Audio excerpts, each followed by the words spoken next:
안녕하세요, 여러분. 이제 임용고시 시험일이 이제 약 80일 정도 남았습니다. 그래서 오늘 영상은요, 80일 정도 앞둔 시점에서 또 이제 90, 11월 학원으로 치면 이제 모의고사반 개강을 앞둔 시점에서 여러분께 꼭 주의하셔야 될 사항들, 그리고 마지막 남은 기간 동안에 몇 점을 올릴 수 있는 팁하고요. 더 나아가 학습하는 방법들, 이런 것들에 대해서 마지막으로 제가 조언을 좀 드리도록 하겠습니다. 총 10가지로 나눠서 말씀드릴 건데요. 우선 첫 번째는 지금부터는 학습 시간을 최대한 끌어올리셔야 됩니다. 그래서 일일 12시간을 계획하시길 바라고요. 일주일을 단위로 했었을 때 하루를 쉬는 것을 기본으로 하되 그것을 2, 3회 정도 나누어 쉬시기 바랍니다. 하루를 쉬시는 걸 기준으로 하되 2, 3회 정도 나누어 쉬실 것을요. 아울러 본인에게 적합한 시간대를 고르시면 돼요. 그게 반드시 꼭 뭐 오전이어야 된다, 오후 해야 된다, 야간이 해야 된다 이럴 필요는 없고요. 쉬시고 싶으신 시간대를 아무 때나 고르셔서 그렇게 쉬시면 되겠고요. 가급적이면 이제 지금부터는 아침에 빨리 일어나는 습관들을 하셔야 돼요. 시험 당일날에 시험 상황과 유사한 조건들을 만들어 두시는 게 좋기 때문입니다. 두 번째는 90, 11월 기간에는 7, 8월 했던 학습 문제들요. 예컨대 7, 8월 했던 문제풀이 내용들을 반드시 복습을 하셔야만 합니다. 적어도 일주일에 하루 정도는 빠른 속도로 해서 7, 8월 내용을 복습하실 것을 권장해 드립니다. 특히 교과서 문항 더 신경 쓰셔야 되고요. 교과서 문항 신경 쓰셔야 되겠습니다. 세 번째, 최근 5개년간 기출문제를 반복해서 눈에 익혀 두셔야 됩니다. 이것도 기간을 잡아드리자면 적어도 2주일에 한 번 정도씩은 5개년 것 기출문항을 꼭 보셔요.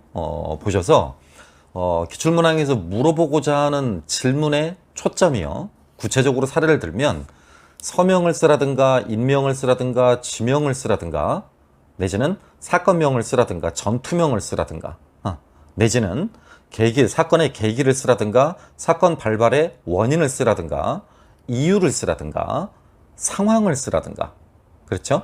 또 의나 영향 이런 부분을 쓰라든가 하는 부분들입니다. 제가 지금 말씀드린 이런 약 10여 가지의 내용들이 주로 임용고시 질문으로 나오고 있는 것들이에요.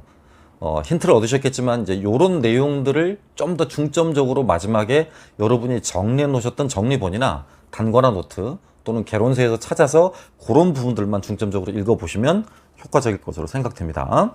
네 번째, 학원 모의고사를 이제 본격적으로 보는 시즌이 돌아왔는데요. 모의고사를 보실 때 꼭 주의하셔야 될 점이 있어요. 시간 관리 능력을 잘 배양하셔야 됩니다. 1교시, 2교시, 3교시 전부 다 이렇게 60분, 90분, 90분 이렇게 주어지는 거 알고 계시죠? 그래서 문항을 검토하는데 전체적으로 시험지를 받고 나서 문항을 검토하는데 3분 정도 보시고요. 그 다음에 시험지를 받고 나서 여러분이 시험지에 답안을 쓰시잖아요. 그거를 한 60분 정도. 그 다음에 그걸 답안지에 이제 옮기실 거 아닙니까? 옮기시는 시간을 20분 내외 정도. 그렇게 안배를 하셔서 진행해 보시면 효과적으로 될 것 같습니다. 아울러서 올해 시험 문제는 2020학년도처럼 난이도가 있고 지문의 길이가 길게 될지 아니면 21학년도의 경우처럼 개론서 수준의 평이한 문제가 나오게 될지는 누구도 알 수 없어요. 그렇기 때문에 두 가지 유형의 패턴에 초점을 맞추어서 준비를 하셔야 됩니다. 하나는 어려울 경우, 하나는 작년 문항처럼 쉬울 경우 이렇게 해서요. 그래서 그 2020학년과 2021학년도에 커트라인 점수가 많게는 10점까지 벌어지고 그 이상 벌어진 경우도 있었기 때문에 실제로 어려운 경우와 어렵지 않은 경우를 대비해서 모의고사 훈련을 해보시는 게 효과적입니다. 다섯 번째, 학원에서 보는 모의고사 점수는 절대 신경 쓰지 않습니다. 연연하지 않아요. 뭐만 확인하시는 거냐면 해설 강의를 해드릴 때 여러 사람의 인정답을 이제 들어보는 시간을 갖거든요. 그때 내가 쓰고 있는 답안이 얼마나 보편적인가 또는 얼마나 예외적인가 이런 부분을 확인하셔야 되겠고요. 예외적이라면 보편적인 서술 쪽으로 바꾸셔야 되겠죠. 또 내가 지나치게 답안을 화려하고 수사 방식이 많이 끼어들어서 만연체의 방식으로 또는 화려체의 방식으로 답안을 쓰는 건 아닌가도 고민해 보세요. 최대한 간결하게 키워드 중심으로 쓰고 있는가라는 부분들을 남들과 잘 비교해 보시면 효과적으로 점수가 올라갈 겁니다. 틀린 부분은 점검하고 보충하면 끝이에요. 그 이상으로 생각 확대하지 마시고요. 틀린 부분들은 별도로 오답노트 만들어서 오답노트와 관련한 내용 정리만 한번 하시면 그걸로 충분합니다. 여섯 번째, 실제 시험에서는요, 1교시가 굉장히 비중이 큽니다. 교육학 시험을 망치느냐, 또 교육학 시험이 어렵냐, 쉽냐에 따라서 그 이후 2, 3교시에 미치는 여파가 커요. 무슨 말인지 아시겠죠? 교육학 시험 공부 열심히 하셔야 된다는 이야기예요. 1교시를 수월하게 푸시는 분들은 2, 3교시도 좀 부담이 덜한 반면에 1교시를 수월하게 풀지 못하신 분들은 2, 3교시가 굉장히 힘들습니다. 남은 기간 교육학 꼭 쓰는 연습을 일주일에 2회 이상씩 하시기를 부탁드리겠습니다. 일곱 번째입니다. 일곱 번째. 2교시 기입형의 경우 합격을 가르는 승부처가 될 수 있어요. 기입형 일단 앞부분에 네모난 나오지 않습니까? 그죠? 기입형 문항을 얼마나 잘 쓰느냐에 따라서 이후 문항에 대한 자신감이 달라지게 돼 있어요. 그러니까 적어도 기입형 문항에서 한 문항 이상씩은 이렇게 틀리지 않았으면 좋겠습니다. 아울러서 여덟 번째는요. 우리 시험은 총점이 중요해요. 총점. 그러니까 80점 가운데 몇 점을 맞느냐가 중요하지. 한국사를 몇 점 맞았다, 세계사를 몇 점 맞았다, 역사교육을 몇 점 맞았다. 의미 없어요. 지금부터는 여러분이 잘 하시는 과목에서 더 많은 점수를 맞을 수 있게 노력을 하셔야 됩니다. 잘하지 못했던 과목을 채우시느라고 신경 쓰기보다는요, 잘 하시는 과목에서 실수를 안 하도록 하시는 것이 훨씬 현명합니다. 극단적으로 나는 이 부분이 어떤 부분이 좀 힘들어서 포기하겠다. 난 예컨대 서양현대사, 동양현대사가 너무 어렵다. 그 부분을 굳이 하실 필요는 없어요.